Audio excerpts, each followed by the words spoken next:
Complement of a set.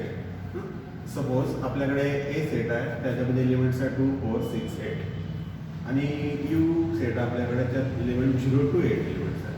या particular complement of set हे concept आपल्याला लर्न करताना युनिव्हर्सल सेटचा आपल्याला विचार करावा लागणार आहे. पर्टिक्युलर डिस्कशनमध्ये यू इथे युनिव्हर्सल सेट आहे, 0 to 8 एलिमेंट त्याच्यामध्ये आहे. ही ह्या दोन सेट आपण कॉम्प्लिमेंट ऑफ सेट शिकताना आपल्याला व्हेन डायग्राम काढावा लागतो. व्हेन डायग्राम जर काढले तर आपल्याला चांगल्या पद्धतीने समजेल. तर आपण व्हेन डायग्राम काढू. हा युनिव्हर्सल सेट दाखवला मी स्क्वेअर रेक्टँग्युलर फिगरने युनिव्हर्सल सेट झाला.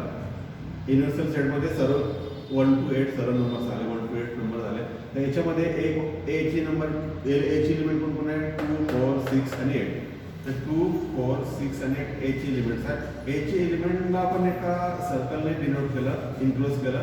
तर एची एलिमेंट सोडून इतर जे एलिमेंट्स उरलेले आहे 0, 1, 3, 5, 7 की जे यू मध्ये आहे परंतु ए मध्ये नाही आहे, असे एलिमेंट त्याला म्हणायचं कॉम्प्लिमेंट ऑफ अ सेट.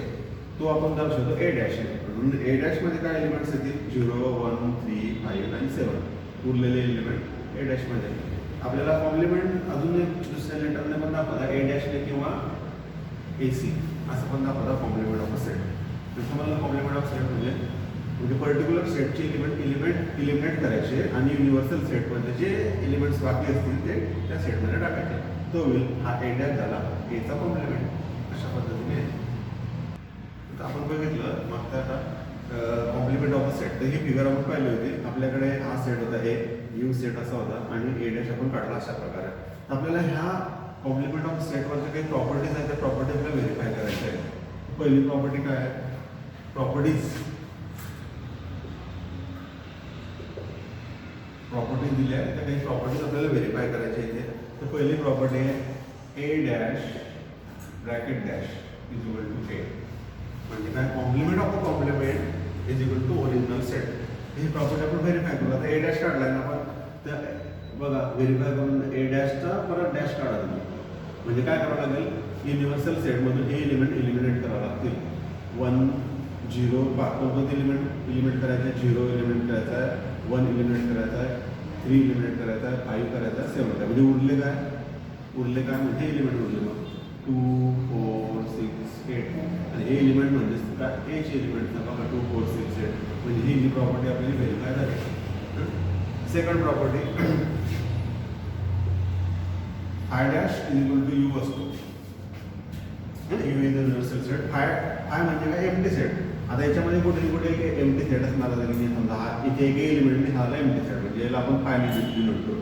तर मग याचे एलिमेंट फाय डॅशचं जर आपल्याला कॉम्प्लिमेंट करायचं आहे फाय डॅश करायचं आहे तर म्हणजे आता काय हे जे एलिमेंट्स आहे हे एलिमेंट काढून उरलेले यू मधले एलिमेंट म्हणजेच कोणते सर्व यूचे एलिमेंट्स त्यात येणार आहे. म्हणजे 0 to 8 सर्व एलिमेंट येणार आहे. म्हणजे याचा आता काय फाय डॅश काय येतो यू. म्हणजे हे सेकंड प्रॉपर्टी सुद्धा व्हेरीफाय आहे. आणि थर्ड प्रॉपर्टी आहे अशाच प्रकारे. थर्ड प्रॉपर्टी काय असेल यू डॅश जर काढला आपण तर काय फाय अशाच प्रकारे ही पण झाली व्हेरीफाय. आणि चौथी प्रॉपर्टी आपल्याकडे if A is a subgroup of B किंवा subset of B then B dash is a subset of A dash. मग आता ही चौथी प्रॉपर्टी व्हेरीफाय करायची. If A is a subset of B then B dash is a subset of A dash. त्याच्याकरता आपण ही Venn diagram काढली. आपल्याकडे हे सेट अवेलेबल आहे. ए मध्ये एलिमेंट्स आहे 2, 4, 6, 8. बी मध्ये एलिमेंट 1 to 8 आणि यू मध्ये एलिमेंट 1 to 11. अशा प्रकारे आपण वेन डायग्राम काढलेला. हा ए हा ए सेट झाला, हा बी सेट झाला मोठा आणि हे उरलेले एलिमेंट युनिव्हर्सल सेटमध्ये. If A is a subset of B then B dash is a subset of A dash. तर A is a subset of B आहे का बघू आपण. ए ची एलिमेंट बघा 2, 4, 6, 8 हे एलिमेंट आहे. हे एलिमेंट बी मध्ये आहे का अवेलेबल हो आहे 2, 4, 6, 8 आहे आणि बी मध्ये अवेलेबल. म्हणजे ए काय बीचा सबसेट आहे. म्हणजे ही पहिली आपण व्हेरीफाय केल्यावर verify. Then B dash is a subset of A dash येतं का बघू आपण. मग बी डॅश काढू म्हणजे बी डॅश मधले एवढे पूर्ण हा बी झाला, हा पूर्ण बी झाला. पूर्ण बी मधले एलिमेंट काढलं तर उरलेले एलिमेंट यू मधले कोणते 9, 10, 11 म्हणजे ते लिहिले आपण. तर ए डॅश काढायचं आपल्याला. तर ए डॅशचे एलिमेंट कट करा आणि उरलेले एलिमेंट द्या म्हणजे 1, 3, 5, 7, 9, 10, 11 हे लिहिलेले. तर इथे बघा तुम्ही बी डॅशचे एलिमेंट्स ए डॅशमध्ये अवेलेबल आहे की 9 आहे इथे, 10 आहे इथे, 11 आहे इथे. म्हणजे त्यातले सर्व एलिमेंट ए डॅशमध्ये अवेलेबल आहे. म्हणजे त्याचा अर्थ काय, बी डॅश हा ए डॅशचा सबसेट झाला. तर म्हणजे दुसरी प्रॉपर्टी हे म्हणजे ही प्रॉपर्टी सुद्धा व्हेरीफाय झाली. नेक्स्ट ऑपरेशन बघायचं आपल्या सेटवरचं युनियन ऑफ अ सेट आणि त्याच्या पुढचं अजून आहे इंटरसेक्शन ऑफ द सेट्स. तर युनियन ऑफ अ सेट्स हे दोन जे ऑपरेशन फार आहेत हे त्यामुळे ह्या दोन ऑपरेशनकडे विशेष लक्ष द्या. खूप इझी आहे अंडरस्टँडिंगसाठी. ते युनियन ऑफ अ सेट पाहू. बघा आपण वेन डायग्राम काढू अशी. हा युनिव्हर्सल सेट आहे. आता मी डायरेक्ट ॲक्च्युअल सेट नाही घेत तर फिगरच्या साहाय्याने सांगतो फक्त. तर समजा आपल्याला हा ए आहे आपल्याकडे आणि हा बी दुसरा बी आहे. तर आपल्याला युनियन ऑफ अ सेट बघायचा आहे. हा झाला ए हा बी. तर union of a set is denoted by A union B. पहिली गोष्ट लक्षात ठेवा. आणि याच्यामध्ये एलिमेंट कोणकोणते असतील, ए मधले एलिमेंट असतील और बी मधले एलिमेंट असतील. याच्या ऑर जो घ्यायचा आहे तो आपल्याला इन्क्लुझिव्ह सेन्सने घ्यायचा आहे.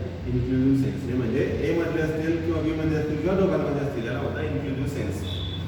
तर ए युनियन बी कसं दाखवता येईल आपल्याला, हे जर आपला बघा हा ए झाला आणि हा बी झाला. म्हणजे हा ए आणि हा पर्टिक्युलर बी म्हणजे हे टोटल एलिमेंट्स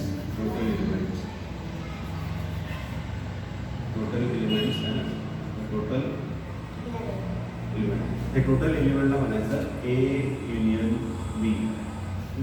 म्हणजे मग इथे लक्षात घ्या तुम्ही ए एलिमेंट ए मध्ये एलिमेंट्स आहेत 1 2 3 4 5 असे एलिमेंट्स आहे आणि याच्यामध्ये एलिमेंट्स आहेत 3 4 5 6 असे एलिमेंट्स आहेत.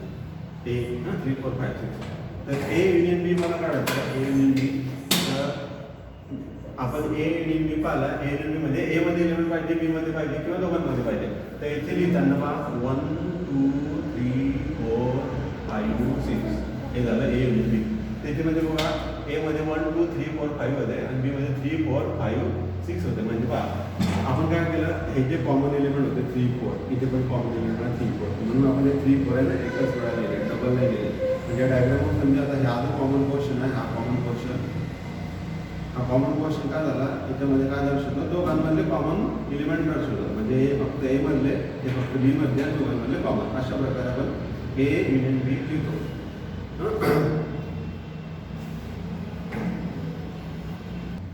आता आपल्याला बघायचं आहे इंटरसेक्शन ऑफ अ सेट्स.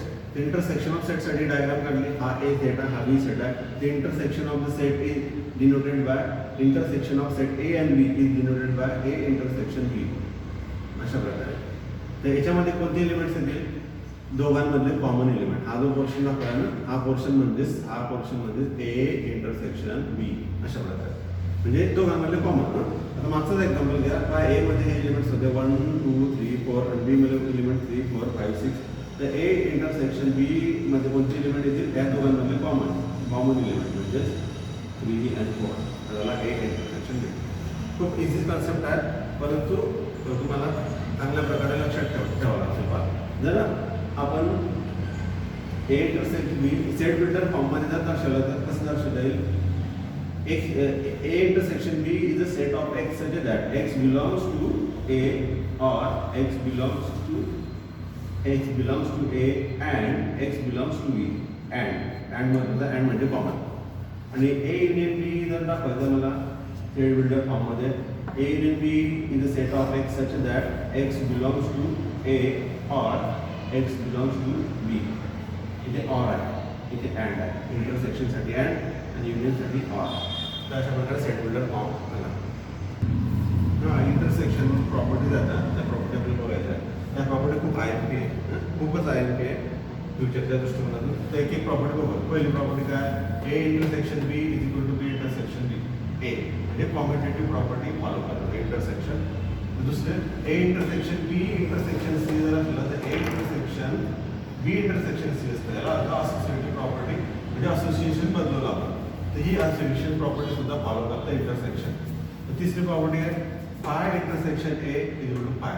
म्हणजे फाय आणि ए याच्यामध्ये जर कॉमन काही काढायचं असलं तर काय निघेल, फाय निघेल. त्याची प्रॉपर्टी आहे ए इंटरसेक्शन ए मध्ये ए आणि ए मध्ये जर कॉमन काढायचं तर फाय कॉमन निघेल, ए निघेल. त्याला म्हणतात इंडिपेंडंट लॉ.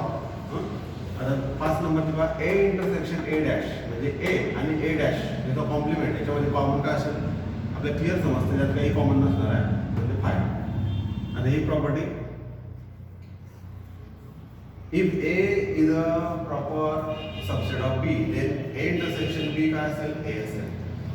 तर ही प्रॉपर्टी आहे आणि ती तुम्ही ही प्रॉपर्टी तुम्ही व्हेरीफाय करा. तुम्ही स्वतःहून व्हेरीफाय करा. असे 2 सेट घ्या आणि ही प्रॉपर्टी अप्लाय करून बघा बरोबर येते. IMP आहे if A is a proper subset of B then A intersection B काय असतो ए असतो.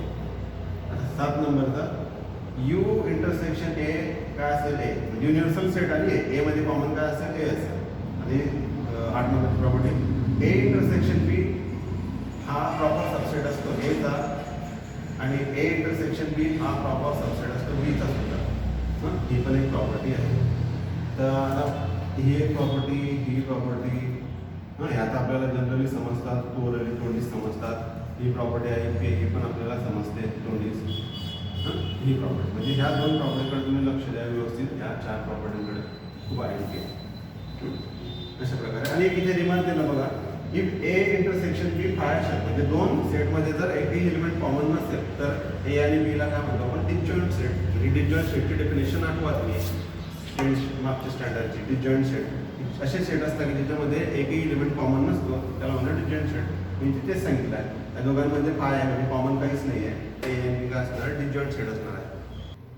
आता union of set and intersection of set याच्यावरच्या 2 प्रॉपर्टीज आहे. कॉमन प्रॉपर्टी दोघांमध्ये युनियन आणि इंटरसेक्शनवर. तर पहिली प्रॉपर्टी डिस्ट्रीब्युटिव्ह प्रॉपर्टी काय आहे बघा. A intersection bracket B union C जर असलं इज इक्वल टू असतं A intersection B union A intersection C. म्हणजे काय झाला इथे हा जो इंटरसेक्शन आहे इंटरसेक्शन हा बी आणि सी वर डिस्ट्रीब्यूट झाला बा. ए intersection B A intersection B आणि दुसरं प्रकारे ए इंटरसेक्शन सी.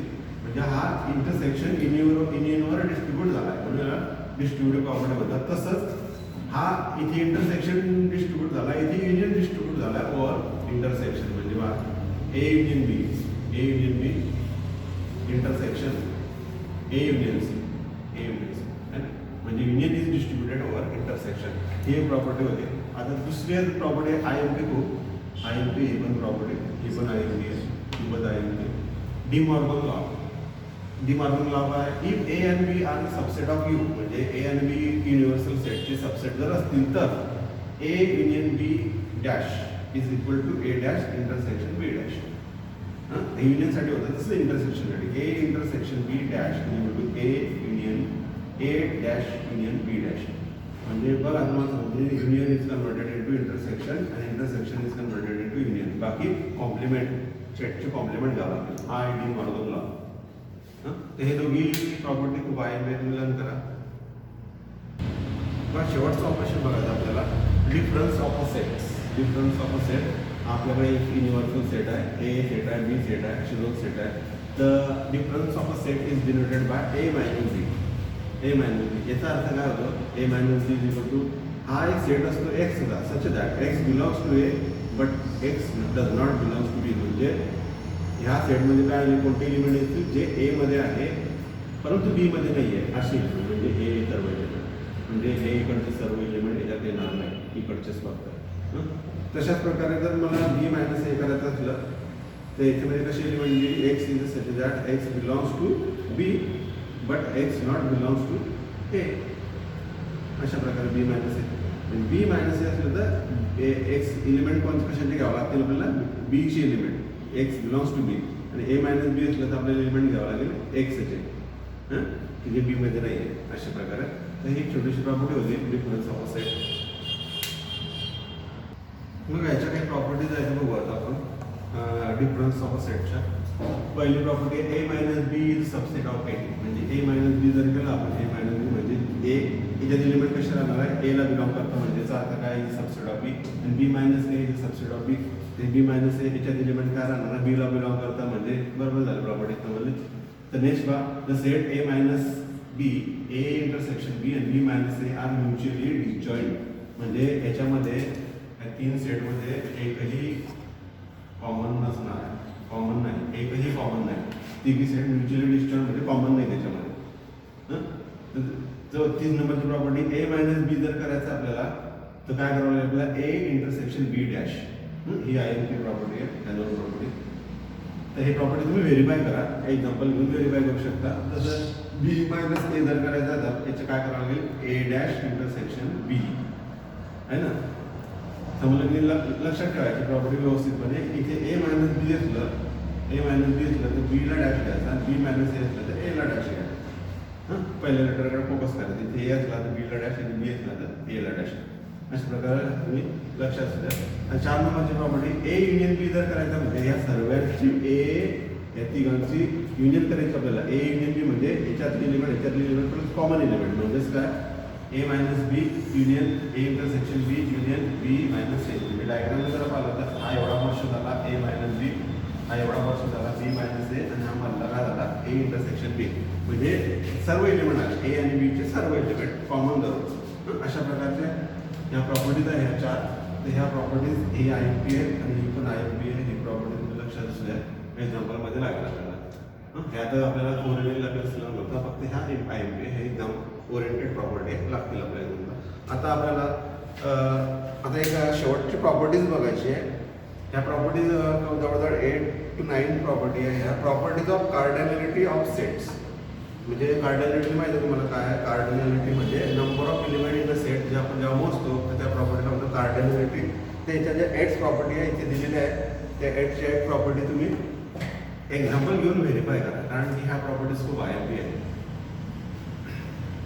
आता विद्यार्थी मित्रांनो, हा एक आपला एक पोर्शन कम्प्लीट झालेला आहे इथे. तर ह्या आपण आतापर्यंत जे पाहिले properties of sets, operation on sets वगैरे जे काही पाहिलं त्या सर्वांवर आता एक्झाम्पल आपण नेक्स्ट लेक्चरमध्ये बघणार आहे. तोपर्यंत तुम्ही हे पूर्ण प्रॉपर्टीज वगैरे लर्न करा, म्हणजे एक्झाम्पल चांगल्या पद्धतीने समजतील. Okay, bye.